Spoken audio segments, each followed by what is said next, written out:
எதிர்க்கட்சித் தலைவர் இரா சம்பந்தன் இன்று பாராளுமன்றத்தில் அரசியலமைப்பு திருத்தம் தொடர்பில் கருத்து தெரிவித்தார்.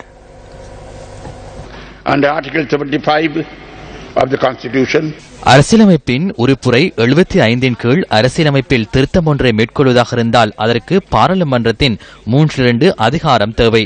அதன் பின்னர் மக்கள் கருத்து கணிப்பையும் பெற வேண்டும் என அரசியலமைப்பின் 83வது பிரிவில் குறிப்பிடப்பட்டுள்ளது. தற்போதைய 78ஆம் ஆண்டு அரசியலமைப்பு இதுபோன்ற ஒரு கருத்துரிமைப்பாட்டை கொண்டிருக்கவில்லை. முதலாவது அரசியலமைப்பான 1972ஆம் ஆண்டு அரசியலமைப்பும் கருத்துரிமைப்பாட்டை கொண்டிருக்கவில்லை. இத்தகைய கருத்துரிமைப்பாட்டின் அடிப்படையில் அரசியலமைப்பு ஒன்றை வகுக்க தவறியமை அத்தகைய அரசியலமைப்பின் தோல்விக்கு காரணமாக அமைந்தது. நிலையான சமாதானம் மற்றும் நியாயத்தை அனைத்து பிரஜைகளுக்கும் சம உரிமையில் வழங்குவதாக இருந்தால் இந்த செயற்பாட்டை உரிய முறையில் முன்னோக்கி கொண்டு செல்வது மிகவும் முக்கியமானது. நாட்டு மக்கள் தற்போது புத்திசாலியாகியுள்ளனர். அரசியல் கட்சிகளும் அவ்வாறு மாறி இருக்கும் என்று நான் நினைக்கின்றேன்.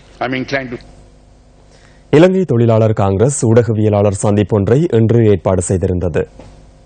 1.5 வருஷ காலதாமதத்துக்கு அப்புறம் தான் கூட்டு ஒப்பந்தம் கைச்சாத்திட்டோம். ஏன்னா அன்னைக்கு உள்ள தேயிலை விலை அதெல்லாம் பார்த்து தேயிலை விலை வீழ்ச்சி அடைஞ்சிருந்ததுனால தான் அந்த 1.5 வருஷம் காலம் கடந்து போச்சு.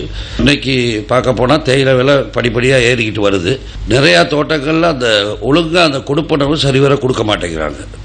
பல கம்பெனிகளில் இந்த மாதிரி ஒரு சிக்கல் நடைமுறை சிக்கல் உண்டாயிருக்கு.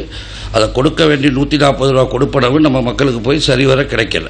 தொழில் அமைச்சருக்கு எழுதியிருக்கோம், எங்களுக்கு ஒரு பேச்சுவார்த்தை வேணும், கூட்டு ஒப்பந்தத்தை மீண்டும் ஆய்வு செய்கிறது. சம்பளம் 140 ரூபா அன்னைக்குள்ள ராத்தலுக்கு தான் கொடுக்கணும்னு ஒப்பந்தம் வச்சுருந்தோம்.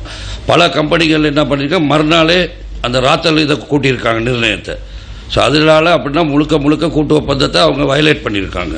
அதே நேரம் அப்படி கம்பெனிகள் இதுக்கு ஒத்து வராத நிலையில் நீதிமன்றத்தை நாடலான்ங்கிற ஒரு முடிவு எடுத்திருக்கோம். சில மாதங்களுக்கு முன்னே பெருந்தோட்ட தொழிலாளர் மக்களின் சம்பள உயர்வு சம்பந்தமாக ஏற்படுத்தப்பட்ட கூட்டு ஒப்பந்தத்தில் அன்றைய நிலையில் தேயிலை விலை மிகவும் வீழ்ச்சியடைந்திருந்ததுனால சில விடயங்களை நாங்கள் பேச்சுவார்த்தை முடிவு பண்ண இழுபடியாக இருந்தாலும் கூட ஒரு சுமூகமான ஒரு முடிவுக்கு வரக்கூடிய சூழ்நிலை இருந்தது.